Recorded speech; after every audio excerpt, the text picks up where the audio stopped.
What is happening, everyone? Welcome back to another episode from Kyrgyzstan. Starting the day off at the Burana Tower, one of the few relics remaining in the country of Kyrgyzstan. Well, the day started in Issyk Kul, went a little bit at the lake. I'm gonna do a little rerun here in a few moments, but decided to start the episode here at the Burana Tower because this is probably the main attraction of today's journey back to Bishkek.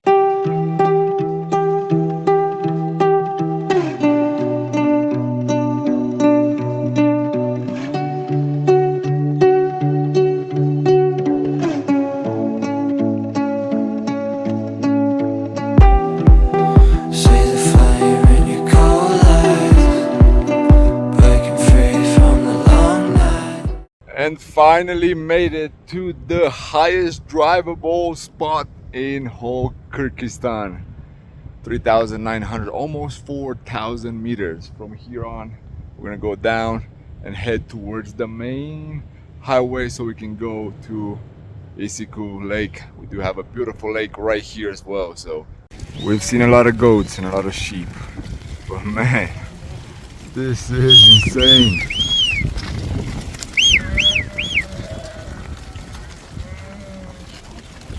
We got a situation. The road was completely washed out, so most likely we will have to go through somewhere there.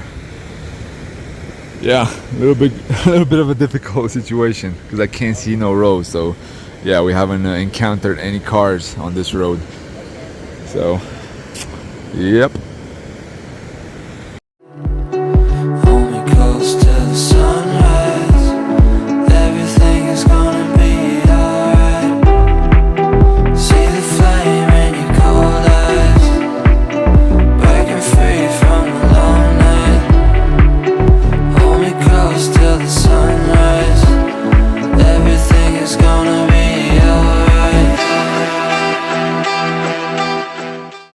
What is happening, everyone? Welcome back. Another episode from Kyrgyzstan. Today, Issyk Kul Lake is on the schedule. And check out the beautiful turquoise water that we have here. Heading over on the other side of the lake. We have around 4-5 hours of driving, but definitely had to stop for a small little break. Left, had some coffee, and that was pretty much it. I actually slept quite a bit last night, but enough with the details. The waters are superb. Man, was not expecting this turquoise at this lake. It's actually quite huge. It's the largest lake in Kyrgyzstan and one of the largest lakes in this area. As you can see, it's as big as a sea. Yeah, there are people fishing here. Some people they're at the beach. So yeah, each part of the lake is kind of partitioned in a specific way. Getting a little bit closer to the shore of the lake so you can see the mountains in the background as well. Very, very cool. Only all these rocks are very, very slippery here and they actually, you step on one and it actually falls. So yeah, a little bit untrustworthy, the rocks near the lake, but beautiful nonetheless. And we have made it to Karakol, and the first stop is one of the wood churches that they have here from the 18th century. But check out the flowers in front.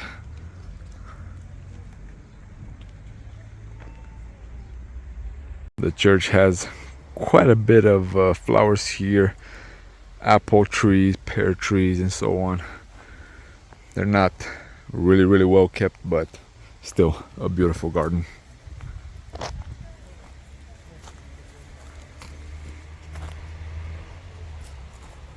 And a little bit of the Soviet style architecture here in Karakol. Small buildings, small apartment blocks, some of the old cars. So you can still get the vibe of, I'll probably say, 30, 40 years ago. And one of the oldest mosques in the city, which has an Asian touch. Engineers from Beijing in the 18th century, I believe, came and built this quite interesting, like some of the temples in Mongolia or South Korea or China. That's the minaret. Very, very interesting.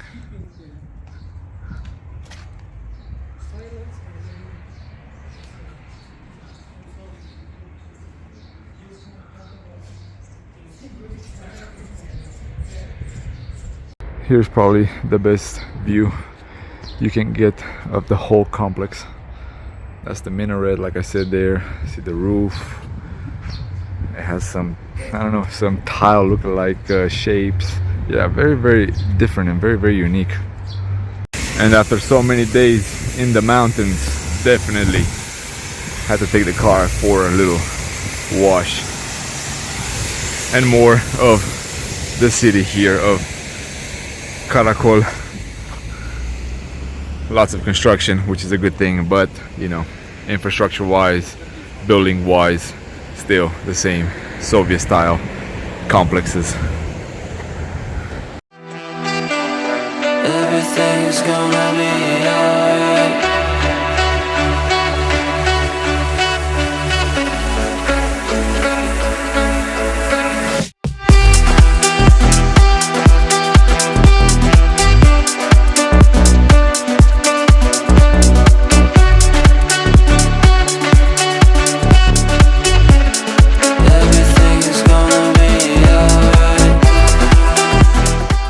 And a quick stop at the beach here at Issyk Kul Lake. The beautiful, beautiful mountains. Yeah, this is a little bit unique. You know, the lake, beautiful turquoise waters, and the mountains, the snow-capped mountains in the back. So getting a suntan with snow in the background, definitely something new. And they have a little promenade here, if you can call it that way. Which can go a little bit on the lake and view the mountains. Yeah, so if you did not know, Kyrgyzstan, Uzbekistan, Tajikistan, Kazakhstan, they don't have openings to any sea or ocean. So the big lakes is all they have. A lot of people from Almaty come here, even though there's a lake there in Kazakhstan. This one's a lot more warmer.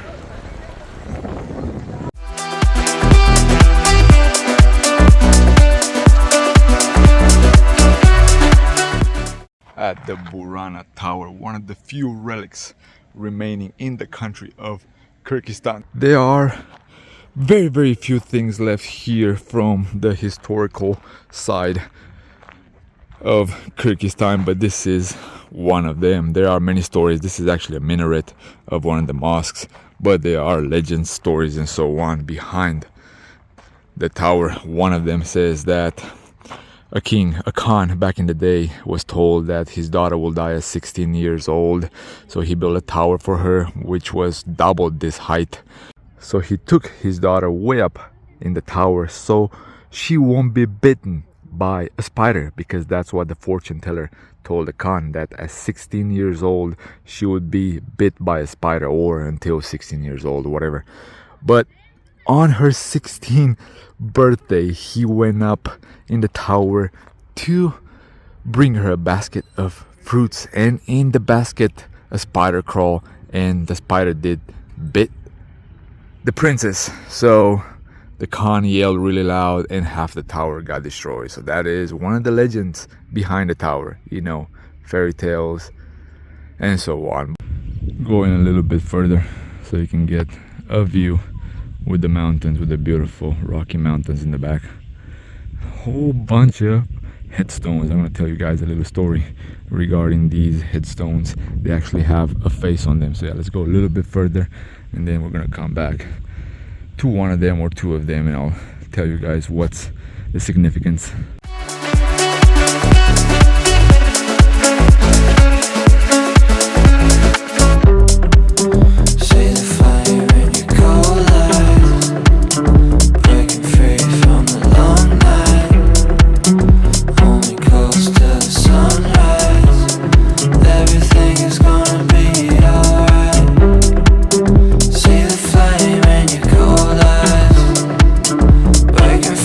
From the long night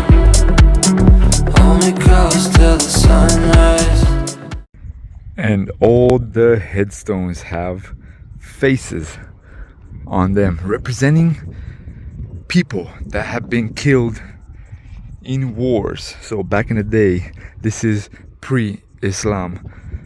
People that had wars here in this region, in order to not be punished, or for the people that have been killed to take revenge in afterlife, the people in the area that won the wars made tombstones with the people that they killed, with their faces on them, so they'll be, you know, commemorated, and in afterlife they won't take revenge and actually kill them. So that is the story, the legend behind so many of these faces. We also have a yurt right near the entrance. But yeah, if you look at the tower, you'll realize it's been reconditioned quite a bit, especially on the right side. It's also a little bit tilted.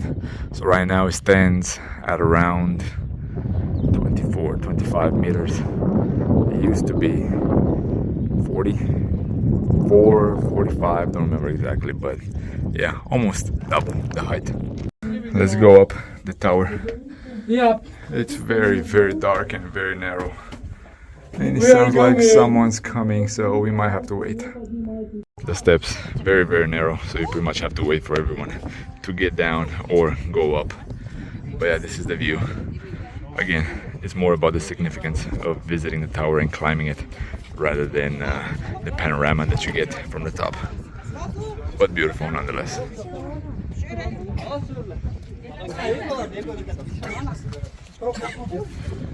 And a close-up of the tower with the designs.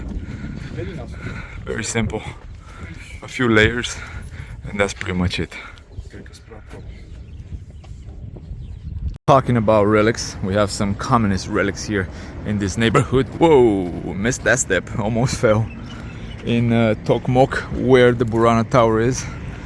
Interesting spot for some photos. Not sure exactly what it says there, but yeah, just walking a little bit.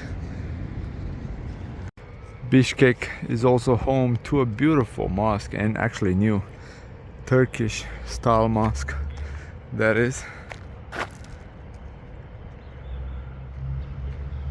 And if I showed you Bishkek only throughout the day, here's a little bit of the nightlife in downtown Bishkek, in the main square. Sunday night. Yes, this episode is composed of multiple days. We are back. This is the end of our trip here in Kyrgyzstan. Just wanted to show you guys some of the highlights that you have probably seen in the earlier footage, but now it's all dark. It's actually quite vibrant. Right now heading over to our hotel, because tomorrow morning we're heading over to Kazakhstan. And that was it from Kyrgyzstan, guys. An awesome experience back home here in Sibiu, Romania. And just want to make a conclusion about Kyrgyzstan, one of the most underrated countries in Asia, in my opinion. I know I've titled previous episodes like this, and it's worth it. It's worth it. If you have not seen the previous episodes, all the way from when we start staying at the yurts, we did the hike, we did the horseback. Kol Su, guys, Kol Su, one of the most fantastic lakes in this world. Just the experience in itself was mind-blowing, with the landscape, the rocks, the humongous boulder, the snow-capped mountains, the yaks, the cows, the horses. I mean, it just gave you that feeling of that you had in childhood if you grew up in the countryside, with all the animals, with the comfort food, with the ambiance, the calmness of the countryside. So that's how we felt in Kyrgyzstan, guys. So I cannot recommend it enough. Cannot recommend Kyrgyzstan enough. Of course, depends what you do. You can go to certain places, like our last trip around the Issyk Kul Lake. Yeah, pretty cool. The most famous one. A lot of the people from Kazakhstan come there, at the beach, as you have seen. But in my opinion, the heart of Kyrgyzstan is in the Tian Shan Mountains, all the way above, at the pass on the previous episode where we went to 4,000 meters with the glacier lakes. And yeah, that is the beauty of Kyrgyzstan. So if you have made it so far, definitely subscribe, and thank you for watching this video. Again, a lot of people watch just the shorts, and yeah, it's one of those deals where it seems that people enjoy watching the short clips more nowadays rather than the long episodes. But enough about this epilogue, because it's over 2 minutes long. But gratitude should be the only attitude. Stay humble, and I'll see you soon from another tremendous destination from around the world. Peace out, guys. Everything is gonna be alright.